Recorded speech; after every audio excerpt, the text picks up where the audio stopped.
for our inaugural invasive lobular breast cancer lecture, which is sponsored by the Lobular Breast Cancer Association. We're grateful to have Lori Hutchison joining us online today, who's a patient advocate and executive director of the LBCA, as well as other members of the ILC community here and in person and online.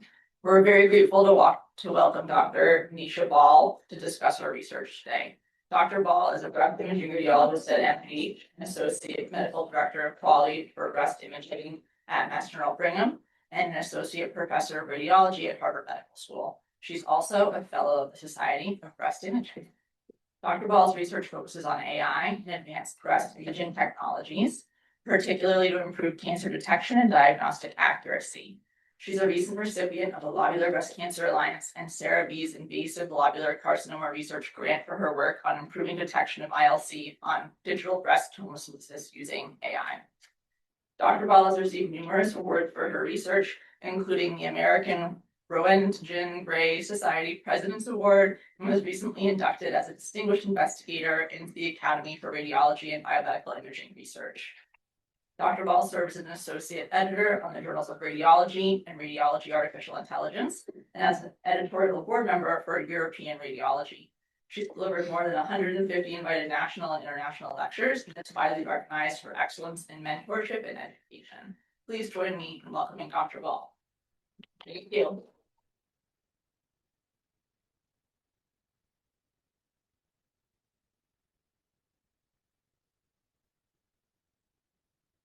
Thank you for that kind introduction. And I would also like to thank Dr. Pernucci and Dr. Gesselson, the Breast Oncology Center, Dana-Farber, and the Lobular Breast Cancer Alliance for the invitation to speak. I'm honored to present the inaugural Lobular Breast Cancer Lecture, with today's focus being on imaging of ILC. My disclosures are listed on this slide. I'd like to share with you why I'm interested in ILC. I am a breast imaging radiologist by training, and we breast imaging radiologists refer to ILC as the stealth cancer or the sneaky cancer because it can be so difficult to detect on mammography. At some level, I think that all breast imaging radiologists are interested in ILC and worry about missing it on imaging. In the limited number of medical malpractice cases in which I've been involved as an expert witness, ILC cases have been disproportionately represented, and that work has illustrated to me the impact and consequences of missed and delayed ILC diagnoses. A few years ago, I had the opportunity to present at the International ILC Symposium, and that experience connected me with Lori Hutchison, who is the Executive Director of the Lobular Breast Cancer Alliance and a patient advocate. And I very much appreciate all the opportunities and support that Lori has provided me. These experiences naturally converge with my interest in AI-driven detection efforts. My current work focuses on improving the detection of ILC on digital breast tomosynthesis, also known as 3D mammography using AI. And that work is being supported by the Lobular Breast Cancer Alliance and Sarah Beasy ILC Research Grant, for which I'm very grateful. I'd like to begin by sharing a case to illustrate the diagnostic challenges of ILC. This mammogram comes from an 86-year-old woman who presented for screening. This is a 2D mammogram of the right breast. There isn't a discrete suspicious mass or suspicious calcifications, but when we look back at her mammogram from a few years ago, the breast does appear different today. The tissue is a bit denser, perhaps a bit distorted. The overall size of the breast appears smaller, and there's mild skin thickening.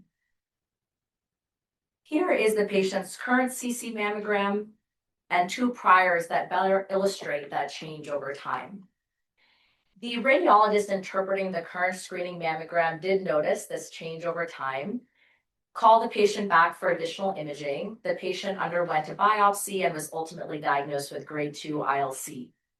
She underwent a mastectomy, which revealed more than 10 centimeters of disease and more than 20 ipsilateral axillary lymph nodes that were positive for metastatic breast cancer. Now, in this case, ILC didn't present as a mass or calcifications as we expect with invasive ductal cancer and DCIS, but rather as this change, somewhat subtle change in the breast parenchyma over time. Today, I'll address 4 questions. Why is ILC missed on imaging? How much can AI help?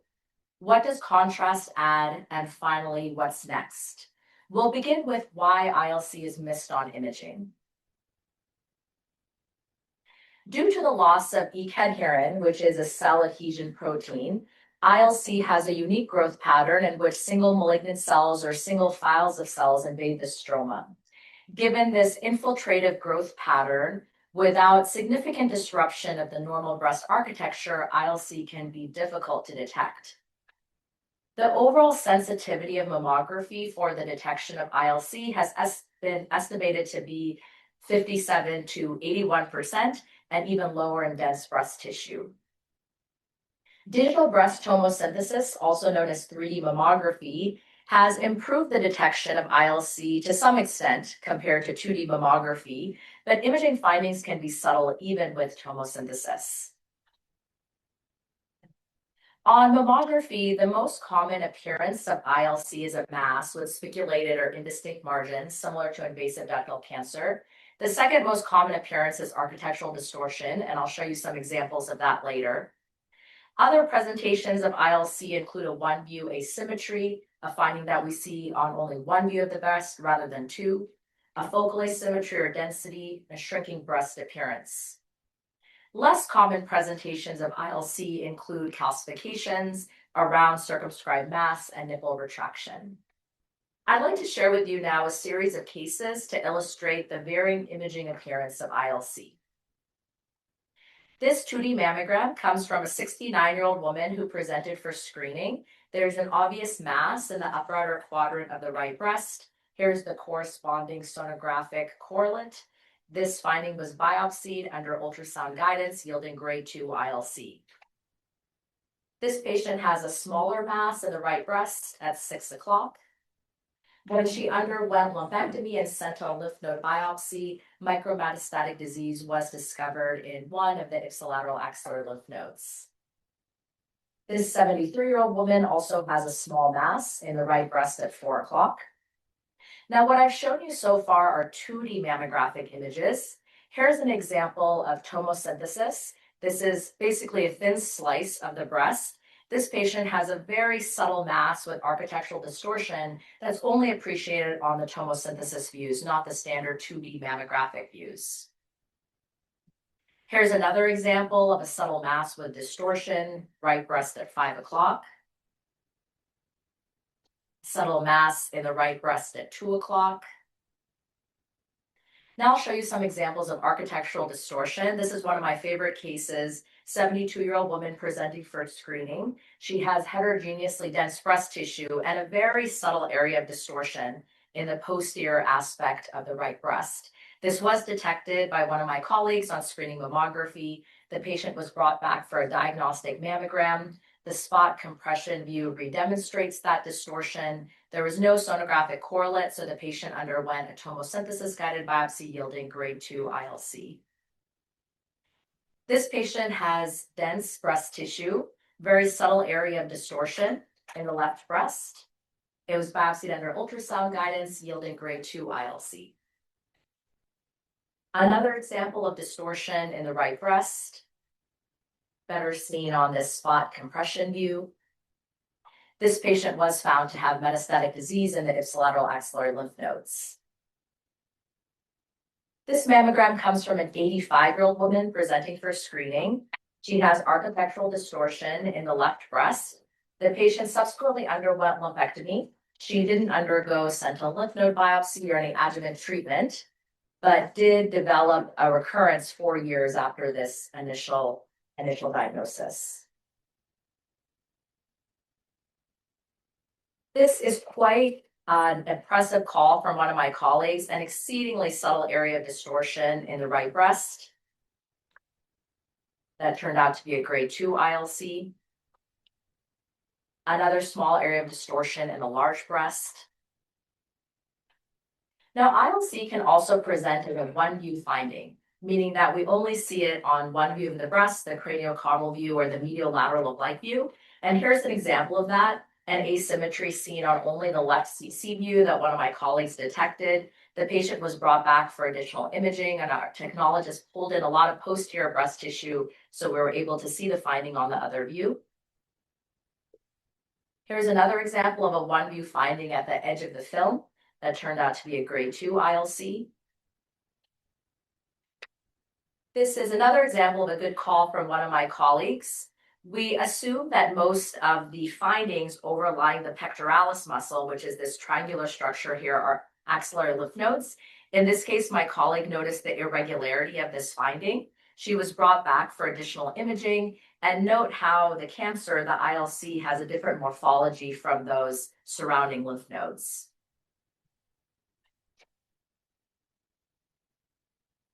Here's another example of a one view finding, quite subtle, that turned out to be a grade 2 ILC. Another exceedingly subtle case of ILC seen on one view only.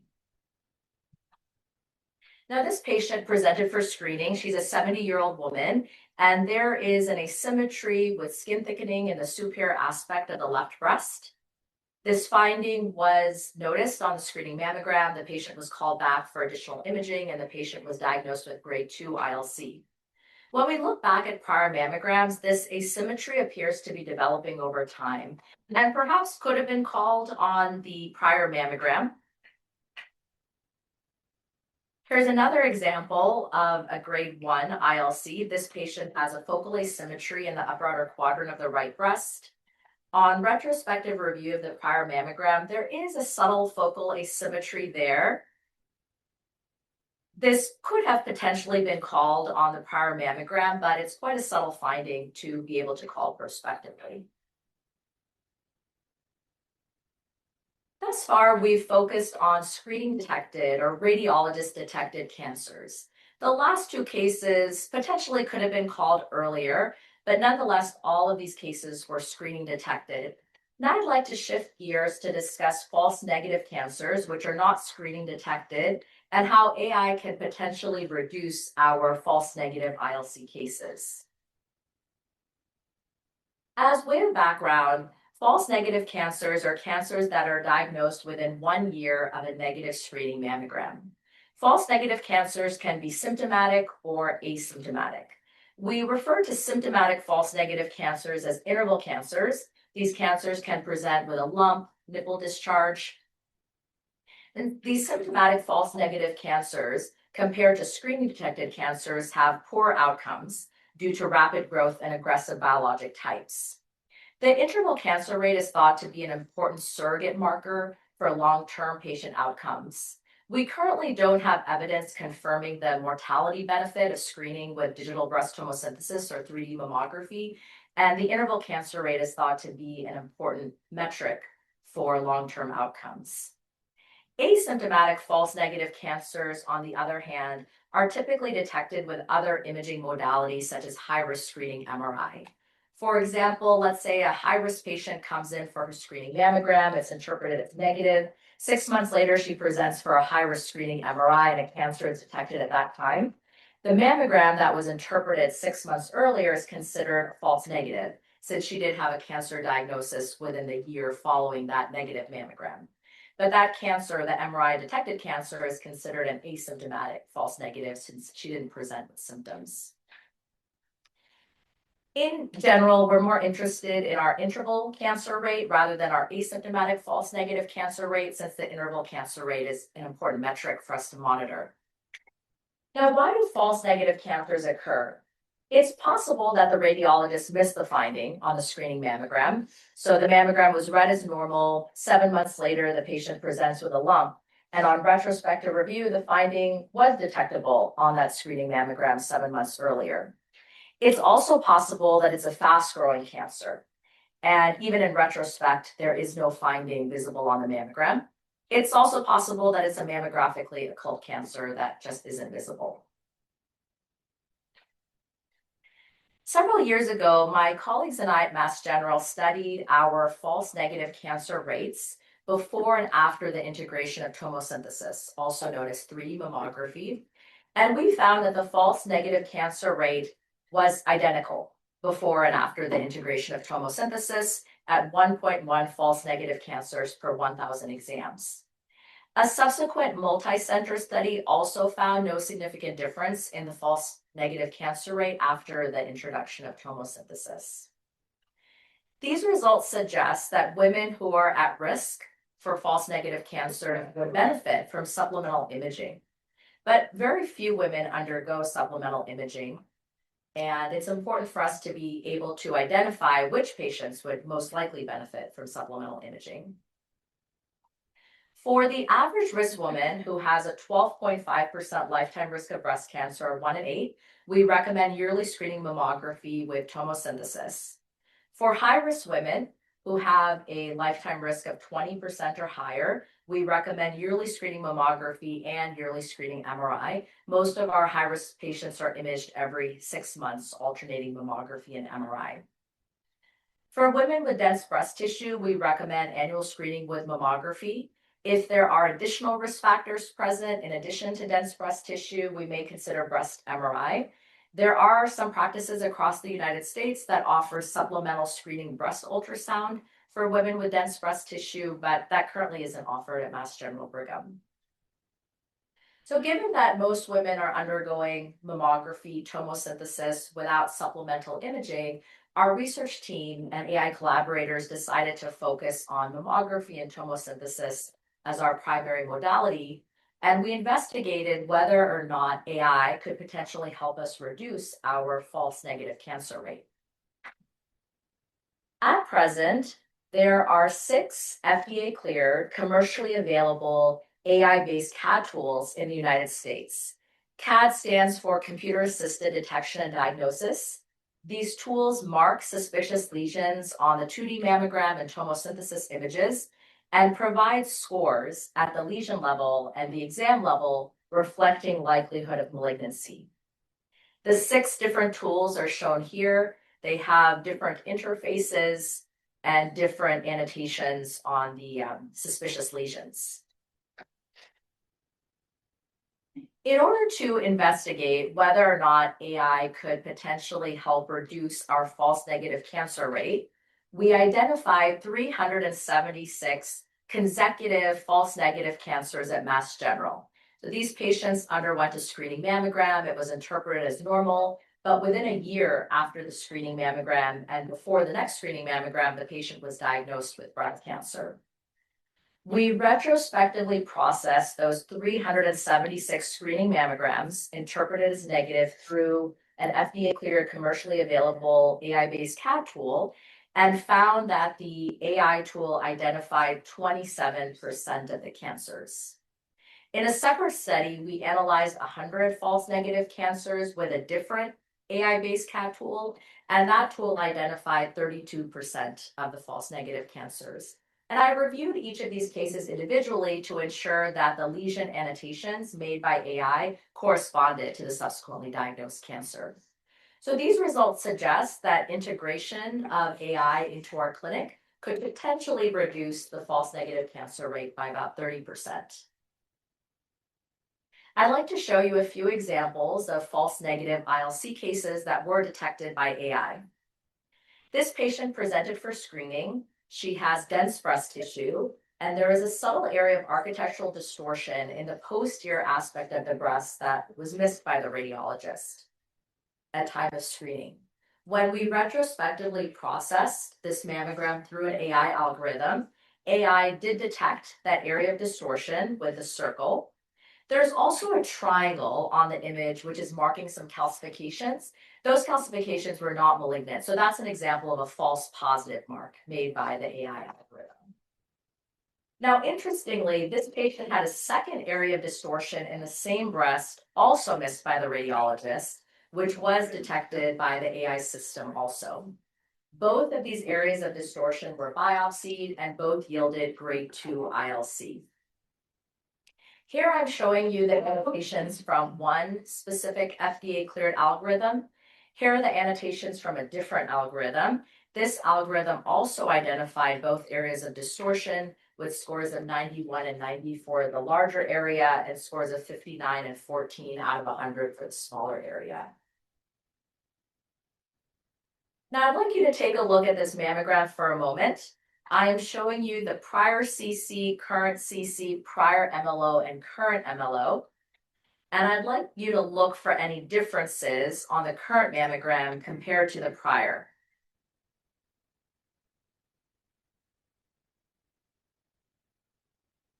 It's quite subtle. On the MLO view, there is some subtle distortion in the superior aspect of the left breast. When this patient presented for screening, this finding was not identified. About 10 months later, she presented with a lump, and that cancer, the ILC, had increased in size quite a bit. Now, in retrospective review of that prior mammogram that had been interpreted as negative, the AI algorithm did identify the cancer at that time. So had AI been available to the radiologist at time of initial interpretation of the screening mammogram, perhaps this grade 2 ILC could have been detected earlier. This patient presented for screening. It was read as normal. She subsequently presented with a lump, at which time a cancer was diagnosed, which was a grade 2 ILC. On retrospective review of the initial screening mammogram interpreted as negative, the AI algorithm did detect the cancer. This patient also presented for screening. The exam was read as negative. The patient subsequently presented with a lump, at which time distortion was seen. It was biopsied, yielding grade 2 ILC. On retrospective review of that initial screening mammogram interpreted as negative, the AI algorithm did detect the cancer. A similar example, the initial mammogram was read as negative. The patient presented with a lump, was diagnosed with grade 2 ILC, and on retrospective review of that initial screening mammogram interpreted as negative, the AI algorithm did detect the cancer.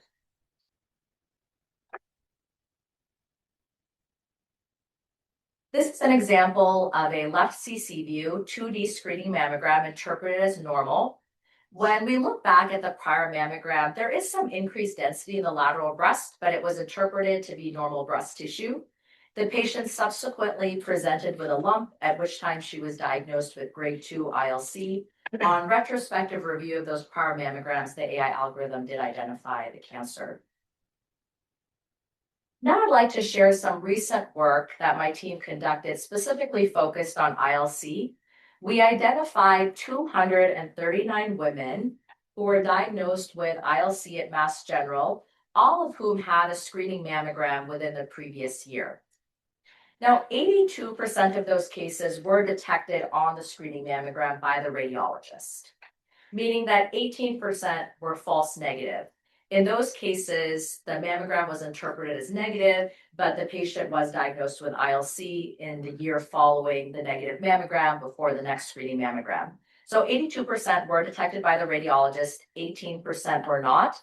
When we retrospectively processed those false negative cases, the 44 cases through an AI algorithm, 43% were detected by AI. So this suggests that AI could be a valuable decision support tool for us, and potentially those 19 cases of ILC could have been detected had the AI tool been available. There's an important caveat though. We also processed those 195 cases that were detected by the radiologist through the AI system, and the AI system identified 88% of them. The AI system did not identify 12% of the ILCs that were detected by the radiologist. So AI is not perfect, and it's interesting that the overall number of ILC cancers that the radiologist detected was similar to the overall number that AI detected, but they're detecting a different subset of cases. They're not exactly the same cases. The radiologist is detecting cases that AI missed. AI is detecting cases that the radiologist missed. In our sub-analysis, we found that AI is particularly helpful for ILC cases presenting with calcifications, which is not very common, or architectural distortion, which is common. We found that AI is particularly helpful when the breast tissue is dense. We also found that AI preferentially detects higher grade tumors compared to lower grade tumors, so more likely to detect a grade 3 ILC compared to a grade 1 ILC. Now, thus far, we've focused on false negative cancers, which are not detected on screening. As I mentioned, the interval cancer rate or the symptomatic false negative cancer rate is an important metric for us. Some false negative cases are missed by the radiologist, but those cases represent a subset of radiologist missed cases. We also detect cases on screening mammography that potentially could have been detected earlier. So those aren't considered false negative cases or interval cancers because they're detected on screening, but potentially could have been detected earlier. So here's an example of a case that could have been detected earlier. This patient has architectural distortion in the medial aspect of the right breast. It was detected by the radiologist. The patient subsequently underwent biopsy, diagnosed with ILC. When we processed this mammogram through the AI system, it did identify that area of distortion also. We then processed the prior year mammogram through the AI system. So that mammogram had been interpreted as negative by the radiologist, but the AI system did detect the architectural distortion even at that time. It is exceedingly subtle, but yet the AI system detected it. So had AI been available, perhaps this cancer could have been detected on the prior year's screening mammogram. This patient has a mass in the superior aspect of her right breast. It was detected by the radiologist at time of screening. Patient was subsequently diagnosed with ILC. It was also detected by the AI algorithm with a score of 50 out of 100. When we processed the prior year mammogram through the AI system did identify this cancer with a score of 44 out of 100. It had not been identified by the radiologist.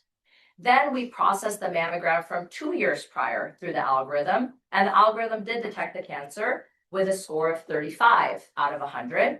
We then processed the mammogram from 3 years prior through this algorithm, and again, it detected this distortion with a score of 29 out of 100. So this ILC could have potentially been detected 1 year, 2 year, even 3 years earlier had AI been available. In a study that we conducted that included 30 screening detected ILC cases, we found that 15 of them, that is 50%, could have been detected on prior screening mammograms. Now, that being said, AI is not perfect. I've shared data showing that AI detects cancers that we radiologists don't detect, but also that we radiologists detect cancers that AI doesn't detect. So think of tomosynthesis, 3D mammography as a car. And the car has a certain level of performance. We can add bells and whistles and improve the performance of that car. So now we have AI enhanced tomosynthesis. But fundamentally, it's still a car. It's still a mammogram that only provides anatomic information, not functional information. There is no doubt that contrast-enhanced imaging like MRI and contrast-enhanced mammography is better than mammography. It's also better than mammography plus AI. But very few women ultimately undergo contrast-enhanced imaging. I'm really proud of this image because it's the first time I asked ChatGPT to help me create an image, and I felt like it illustrated the concept that I was trying to illustrate very well. There are two contrast-enhanced modalities that we offer, contrast-enhanced MRI and contrast-enhanced mammography. There are two primary indications for contrast-enhanced breast MRI. We do recommend MRI in women who are at high risk for developing breast cancer, that is 20% or higher lifetime risk. We also perform MRIs in women with known biopsy-proven cancer in order to fully evaluate extent of disease prior to surgery. Our referring surgeons at Mass General do often request MRIs in the setting of ILC, since it is known that ILC is more likely to be multicentric, multifocal, and bilateral compared to invasive ductal cancer. In some previous work that my research team conducted, we found that of all of the women undergoing preoperative MRI at Mass General with diagnoses of ILC, the MRI found additional disease that changed surgical management in 20% of cases. So the MRI was helpful in every 1 out of 5 women with ILC who underwent preoperative MRI. The overall sensitivity of MRI for the detection of ILC is high, estimated to be 93 to 95%. Here's an example of the utility of MRI. This patient has an area of architectural distortion in the right breast that was detected on screening mammography. She was subsequently diagnosed with ILC. The patient then underwent a preoperative MRI, and the cancer is redemonstrated here. This is a sagittal contrast-enhanced MRI view. This dark area at the superior aspect of the cancer is susceptibility artifact from the biopsy marker. Now, in our contralateral breast, in the left breast, there was a fairly sizable mass. This is a sagittal view contrast enhanced. We biopsied that mass in the left breast, and it turned out to be ILC. So this patient has bilateral ILC in the right and left breasts. The mass on the left is fairly sizable. The reason I think that we missed it on the mammogram is that this patient had had prior surgery in the left breast, and her breast looked quite distorted. As a result of that, making it difficult to identify this abnormality. So in this case, MRI was extremely helpful to fully evaluate extent of disease prior to this patient's treatment. The other contrast-enhanced modality that we offer is contrast-enhanced mammography, or CEM, which is an emerging modality in breast imaging. It is a functional imaging modality like MRI, but it uses iodinated contrast, which is the same contrast that we use for CT scans, rather than gadolinium contrast, which is used for MRI. A contrast-enhanced mammogram is very similar to a regular mammogram with regard to patient positioning and the images that we obtain, but the difference is that we inject contrast into the vein before obtaining the images. The sensitivity of CEM, contrast-enhanced mammography, for the detection of ILC hasn't been particularly well studied, but the overall sensitivity of CEM for the detection of breast cancer approaches that of MRI. So the sensitivity of CEM is very high, certainly higher than the sensitivity of mammography. However, compared to MRI, CEM is more accessible and less costly. At Mass General, we have a small volume CEM program. We offer CEM on Tuesdays and Thursdays, and we're primarily performing CEM these days in women who are eligible for breast MRI, but can't undergo MRI because of a contraindication or because of patient preference. We're hoping to expand our CEM program in the upcoming year. And I'd like to share with you a recent example of a CEM case. We had a patient who was diagnosed with ILC, and the surgeon requested a preoperative breast MRI. I interpreted the MRI, but it was essentially non-diagnostic because of some technical issues related to the patient's pacemaker. So as a result, we decided to pursue CEM instead. Here are the low energy images from the CEM. These are basically 2D mammographic images, and the biopsy clip at the site of the known ILC is circled in orange. So these are the low energy images, 2D images. And here are the contrast enhanced images. So this is CEM, contrast enhanced mammography. The biopsy clip marking the site of the known cancer is circled in orange.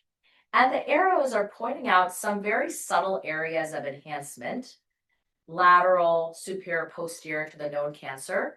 We biopsy that area of enhancement under CEM guidance. We do have CEM biopsy capability, and it yielded additional ILC. So this patient had more ILC in the breast that discovered at the time of CEM. So in this case, I was very happy that we decided not to stop with the unsuccessful MRI and proceeded to CEM because it clearly impacted the patient's surgical and treatment planning. Now, I mentioned that CEM is primarily performed in patients at this time who are eligible for MRI but can't undergo MRI or prefer not to. But I do think CEM has a lot of potential, and I think CEM will become a larger part of our breast imaging practices in the years to come.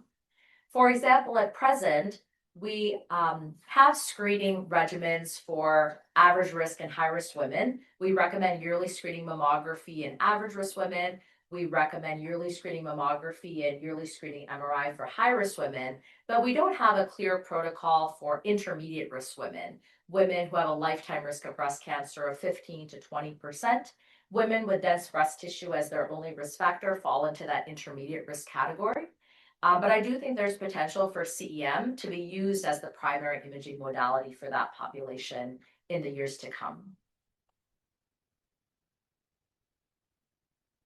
There are some important directions that I think can meaningfully move this field forward.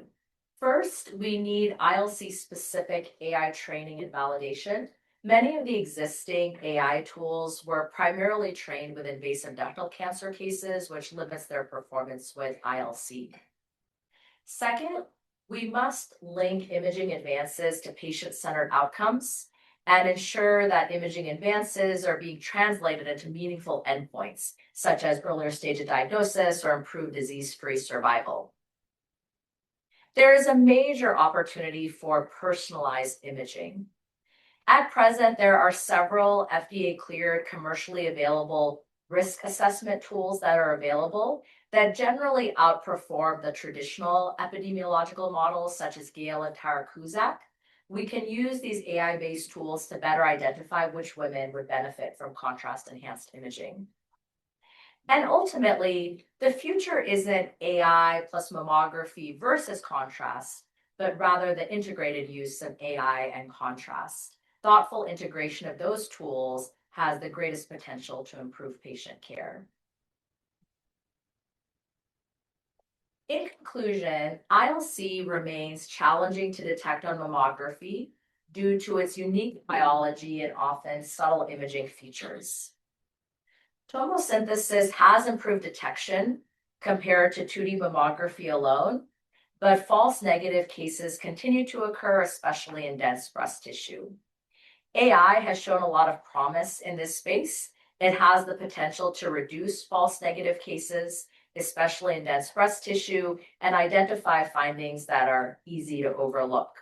However, AI-enhanced mammography is fundamentally limited by the underlying modality itself, which provides anatomic information and not functional information.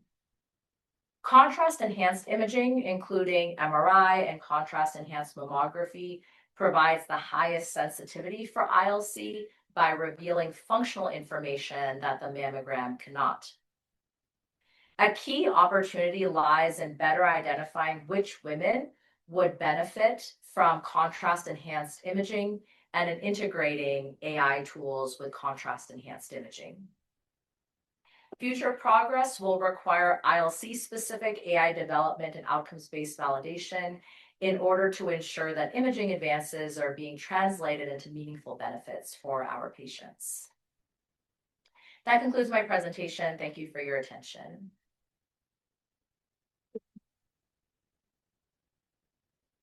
Thank you so much. That was wonderful. I'd like to open it up for questions if anybody has any. Yeah. We talked a lot about screening for patients who not diagnosed with breast cancer or ILC. What do you do now for patients who have a diagnosis of ILC, and what evidence is there for to do enhanced imaging? Many patients with ILC are asking for MRI after diagnosis of the ILC. I believe the risk of in-breast recurrences are relatively not high. What are you recommending, and what data, if at all, there is data to support doing enhanced screening post-diagnosis of ILC? Yes, that's a great question.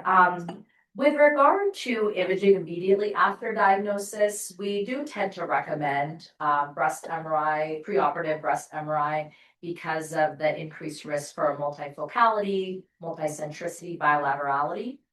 And in a study that we conducted at Mass General, we found that of all of our patients who have ILC and undergo preoperative breast MRI, the MRI detects additional disease in 20% of those patients, so 1 of 5, which is significant in that we're affecting surgical planning and treatment planning in 1 out of every 5 patients. I was a bit surprised in collecting that data that not all of our ILC patients are undergoing preoperative MRI. There is research beyond our own to show the benefit of preoperative MRI in this population, but I found that our referring surgeons tend to refer MRI more commonly in older patients.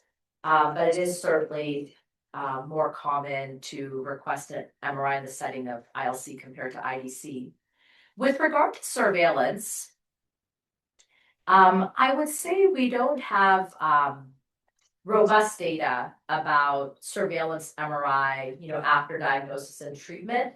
The data groups together, all types of breast cancer without focusing specifically on ILC. The old ACS guidelines, American Cancer Society from 2007, don't recommend for or against surveillance MRI in patients with prior breast cancer, but some newer guidelines from the American College of Radiology do recommend surveillance MRI in women with a personal history of breast cancer if the cancer was diagnosed before the age of 50, or if the patient has dense breast tissue, which actually encompasses a large group of women. But I would say the preoperative MRI evidence related to MRI is much more robust than the surveillance MRI data specific to ILC. And then for the pre-op, is there any data about long-term outcomes? As we know, systemic treatment is probably the most important part of the treatment. So, is there any long-term data to say, other than the fact that patients end up maybe with changes in their surgical management, but what's the long-term outcome? That's a great question. The data are mixed, but overall, I would say there's no definitive data showing a mortality benefit with preoperative MRI or surveillance MRI in patients with ILC and patients with breast cancer in general. One question I had for you was about the rates of false positives with the AI assistance. Do you have any information about how many areas it overcalls? That's a great question. And that has been a significant focus of our research because as you said, the specificity needs to be taken into account in addition to the sensitivity. In the two algorithms with which I have the most research experience, one is slightly more sensitive than the other, but significantly less specific. So there continues to be a problem with a not insignificant number of false positives with these AI-based tools. However, I would say that the false positive rate and specificity is much better compared to traditional CAD. So breast imaging radiologists have been using traditional non-AI-based computer-assisted detection for many years. The first CAD tool was approved in the late 1990s and has been used in clinic ever since. The early research with traditional CAD was promising. We thought that our cancer detection rates would improve with the use of CAD, but post-implementation research found no benefit. This traditional CAD didn't improve our cancer detection rates, didn't improve our recall rates. So breast imaging radiologists have been approaching AI-based CAD with cautious optimism because of our bad experience with traditional CAD. So the specificity is much better than traditional CAD, many fewer false positive marks on the mammogram, but false positives still occur. There is some really interesting and exciting research coming from Europe on this topic. So in Europe, screening generally starts later than the United States, and it's done at less frequent intervals. And all of the screening mammograms are actually double read by two radiologists, which is very different from the US system. We can barely keep up with single reading of mammograms, let alone double reading. And this research has been focused on replacing the second reader with AI. So there's still a human involved, and the second reader is replaced by AI, which is a huge advantage because Europe, just like us, has a workforce shortage, not enough breast imaging radiologists. So that's a significant reduction in workload if the mammograms are only read by one radiologist rather than two. And that research has shown that cancer detection rates are actually higher with radiologists plus AI compared to 2 radiologists alone in randomized control trials. So cancer detection rates are higher, interval cancer rates are lower, both of which are important, and recall rates are unchanged. So that is really exciting that cancer detection rates are better, similar without, without affecting our false positive rates and recall rates. I would say that level of robust research hasn't yet been done in the United States, which is a different setting. In Europe, mammograms are double read, and they're primarily 2D mammograms, whereas in the United States, everything is single read and it's tomosynthesis. So we haven't yet performed the same level of prospective randomized control trials like in Europe, but that work is underway in the United States. Yes. I'm gonna pass on a question from one of the online audience members. A great talk, and I have the same question. So, and she says, this is Dr. Sarah Sammons, amazing talk. That's the first thing she said. Is MGB now routinely using AI for all mammogram screening? When will this be implemented and which system will be used? And I'll also point out there was an article I saw in the Globe yesterday. Did you see this? Where it was quoting Connie Lehman and Beth Middendorf about like AI at BI to read mammograms, but I wasn't sure if it's investigational or in clinical practice. So Sarah's asking sort of like, are you using it? When will it be used? Which system gets used here in the US? Yes, well, at Mass General, we are using 2 AI tools in clinic. One is an AI-based CAD tool, which is actually a tool from Hologic. And so that is used for screening mammography routinely. We are also using an AI-based ultrasound tool. So it is a tool used for classification, not detection. We still have to detect the ultrasound finding, and then we input the ultrasound images into the AI system, which gives us a assessment of the likelihood of malignancy. So there are two AI tools that we're currently using. I am leading a head-to-head comparison of the 6 AI-based CAD tools for tomosynthesis that are currently available on the market. And that trial, which is currently underway, will be used to inform our decision about which AI-based CAD tool we'll use across Mass General Brigham. So at present, we at Mass General are using an AI-based CAD tool, but that the tools aren't being used across Mass General Brigham at this point. But I do think within the next year, we'll make a decision about which tool to use. Regarding the article that you mentioned, Dr. Lehman has developed a risk assessment tool. So it's different from lesion detection and diagnosis. What it does is, based on the current mammogram without breast cancer, it estimates the 5-year risk that the patient will develop breast cancer. So it's not lesion detection and diagnosis, which is what I've been focusing on. It's more of a long-term risk assessment. There are a few other tools like Dr. Lehman's that are available that are FDA cleared and commercially available. I think we're still figuring out how to use that data. So for screening, we rely a lot on lifetime risk of breast cancer. If a woman is 20% or higher lifetime risk, we recommend MRI. We're not quite certain what to do with 5-year risk information. We don't really have guidelines about what the 5-year risk should be in order to recommend contrast enhanced imaging.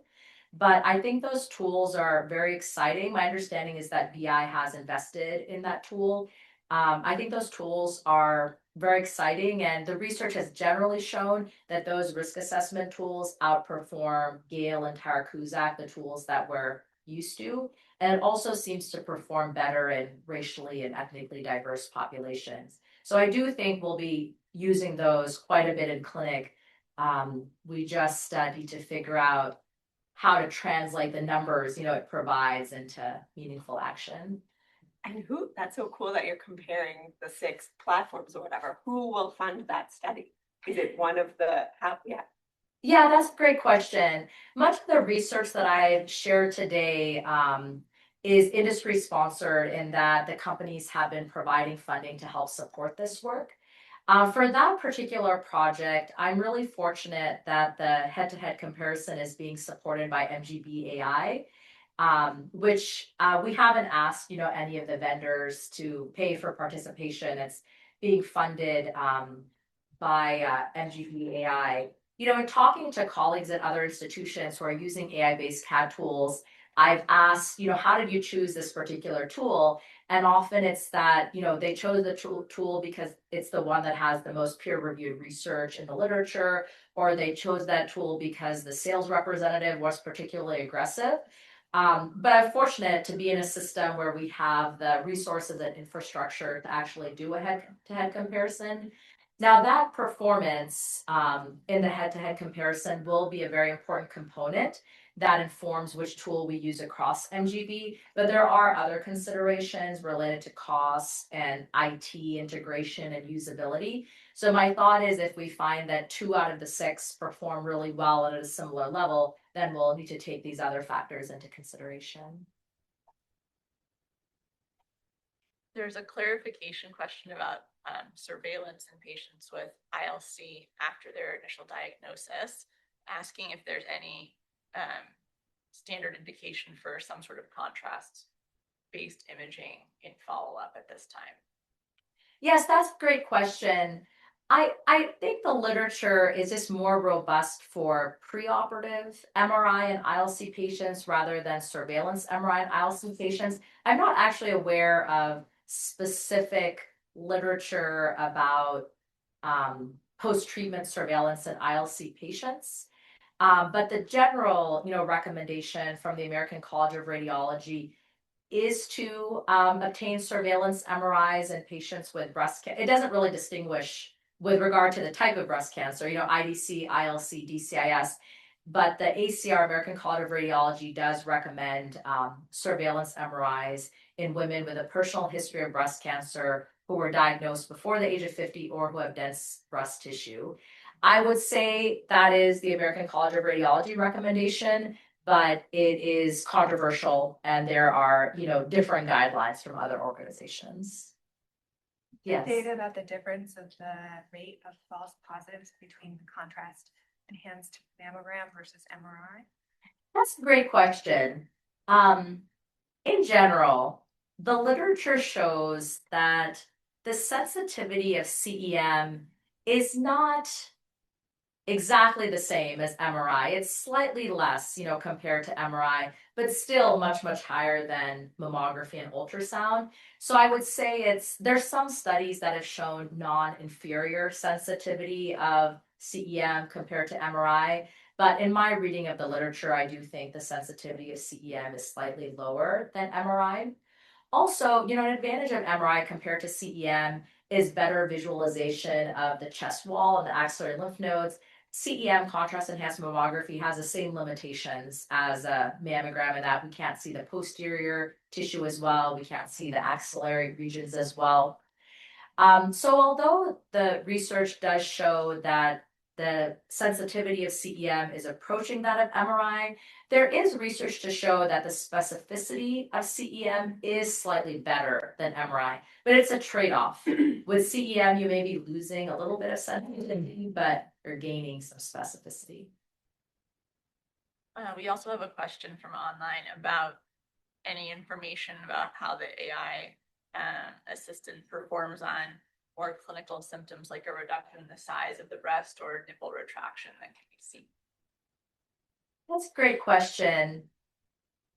I would say in general, the tools are trained on screening mammograms. The tools aren't validated for diagnostic, imaging if a patient presents with symptoms. Also, based on my experience, the tools are trained more for, classic breast cancer presentations like masses and distortion.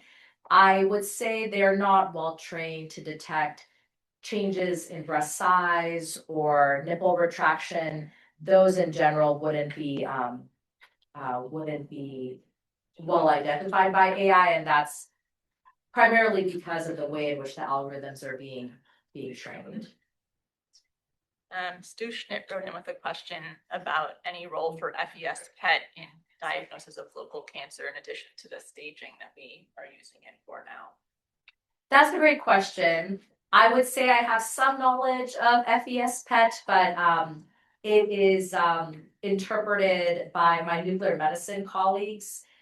So my knowledge about that modality is probably very similar to the person who asked that question. Let's see, another question from one of our pathologists. In your experience with medical legal cases, what are the issues that tend to generate lawsuits concerning women with lobular carcinoma? Yeah, that's a great question. In the limited number of cases in which I've been involved, there have been a disproportionate number of ILC cases.